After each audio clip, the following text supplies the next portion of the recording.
Hello everyone, and welcome to the Microsoft Security Update Summary, where I will present a short recap of what was released today, May 13th, 2025. My name is Josh Daniel, and I'm a risk manager in the customer service and support organization here at Microsoft. I'm going to start this video with an overview of the release, and then I'll dive into a few of the vulnerabilities that were addressed by today's updates. Please note that the details of the vulnerabilities that I'm covering in this video may change, and the authoritative location for information will always be the online content in the Security Update Guide. Before I dig into today's release, I like to compare it to the previous 12 months to see how it stacks up. There are 71 newly addressed CVEs in today's release. Of those 71 CVEs, 28 of those fall into the remote code execution vulnerability impact. This is the type of impact that usually provides the most risk. It would allow a threat actor to install software and other high-level actions. We've been averaging around 34, just over 34 a month, so that's a little bit lower than average. Next, I'll move into scoring, where Microsoft uses the Common Vulnerability Scoring System, or CVSS. This is a scale between 1 and 10, where 10 represents the highest level of risk. This month, the highest scored CVE comes in at 9.8 on that scale of 10, and we've been averaging around 9.5 for the past 13 months. The average CVSS score across the entire release comes in at 7.31, which is a little bit lower than what we've been averaging over the past 13 months, right at 7.5. Now, CVSS scores are a good starting point when we talk about risk.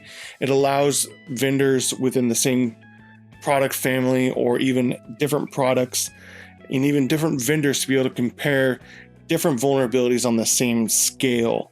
That is, a 7.5 vulnerability in Windows represents relatively the same level of risk as a 7.5 vulnerability in Office. However, the CVSS score is a starting point when I like to talk about risk. There's a few things that don't go into the scoring. For example, the impact, such as remote code execution vulnerability, that's not a part of the scoring itself. Another thing not included in the scoring is whether or not a vulnerability is publicly disclosed prior to release. This month, there are 2 vulnerabilities in today's set where the vulnerability was publicly disclosed prior to release. We've been averaging right about 2.25 over the past 13 months. These are vulnerabilities that, in one way or another, the existence of the vulnerability was known publicly prior to release. And this is a flag, yes or no, but there's actually a little bit of a sliding scale, if you will, when we talk about publicly disclosed. On one side of that scale is a very simple social media post by a security researcher, maybe even a threat actor, saying that they found an issue, and they don't include details, they don't include proof of concept, they don't include the things that a threat actor would need to know to build their own exploit code. On the other end of the spectrum would be a full white paper by a security researcher or, again, a threat actor that includes enough details, maybe even a proof of concept that would allow a threat actor to build exploit code. So again, publicly disclosed is a yes or no value, but there can be some nuance between how those are publicly disclosed. Another item that relates to risk but is not included in the CVSS score is whether or not a vulnerability is publicly disclosed at the time of release. This month, there are 5 CVEs that were known to be exploited prior to release, and that is almost double our average of 2.77 over the past 13 months. So when I talk about risk, this is probably the biggest single metric in the release that I look at when we're simply talking about risk. These are vulnerabilities that have already been, in one way or another, determined to be used against customers. And so this isn't a theoretical risk, this is a very real risk of these vulnerabilities being used against customers. So this is what I was talking about when I mentioned the CVSS score was a starting point, that it's great to be able to compare and contrast different vulnerabilities, but it doesn't encapsulate everything when we talk about risk associated to the release. And so with 5 vulnerabilities known to be exploited all in the Windows section, this is a month that I would highly recommend patching as soon as possible.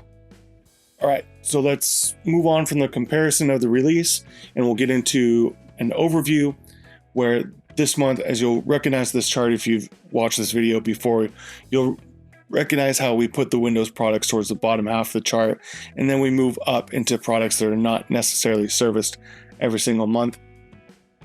Such is the case this month. Windows products, depending on the specific operating system, were ranging between 36 and 40 vulnerabilities. As we move up the chart, we get into Microsoft Defender for Identity, which has 1 vulnerability this month. Office has a handful of vulnerabilities, as well as SharePoint. Dynamics 365 has a vulnerability that's being addressed this month. Visual Studio, there are 4 vulnerabilities being addressed this month, as well as 1 vulnerability each in Azure Defender and 1 in Developer Tools. All right, let's move into some of the vulnerabilities from this release. And we'll start with CVE 2025 32701 and 32706. These are both important elevation of privilege vulnerabilities that were privately disclosed, but exploitation has been detected with these vulnerabilities. The base CVSS score for both of these is 7.8. The attack vector is local. The attack complexity is low.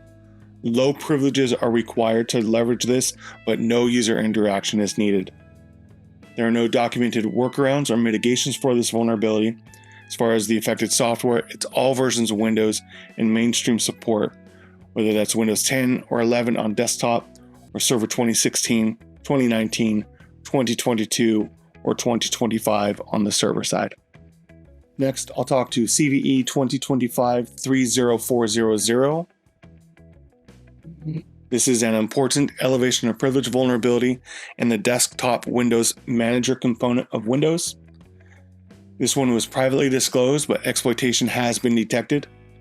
It says a base CVSS score of 7.8. The attack vector is local. The attack complexity is low. Low privileges are required, but no user interaction is needed to leverage this vulnerability. If a threat actor were able to leverage this, they would be able to gain system-level privileges. There are no documented mitigations or workarounds for this. As far as the affected software, it's Windows 10 and 11, Server 2019, Server 2022, and Server 2025. Okay, next we'll talk to CVE 2025 29976. This is an important elevation of privilege vulnerability in SharePoint. This one was privately disclosed with no known exploits out in the wild. The base CVSS score for this one is 7.8 on that scale of 10. The attack vector is local. The attack complexity is low. Low privileges are required, but no user interaction is required to leverage this. There are no documented mitigations or workarounds for this. As far as the affected software, it's SharePoint Enterprise Server 2016, SharePoint Server 2019, and SharePoint Server Subscription Edition. One thing I will point out here is that with SharePoint Server 2019 and SharePoint Enterprise Server 2016, there are actually 2 different updates that need to be installed. There's no specific order that can be installed in either order, but both updates need to be installed to protect your systems from this vulnerability. If you are a Microsoft Premier or Unified Support customer and you would like to attend the full briefing call where we cover more content and are available to answer your questions, you can either work with your customer success account manager to sign you up, or you can sign yourself up in Services Hub. All right, I want to thank everyone for taking time out of your day to watch this video, and I will talk to you all next month. Thank you.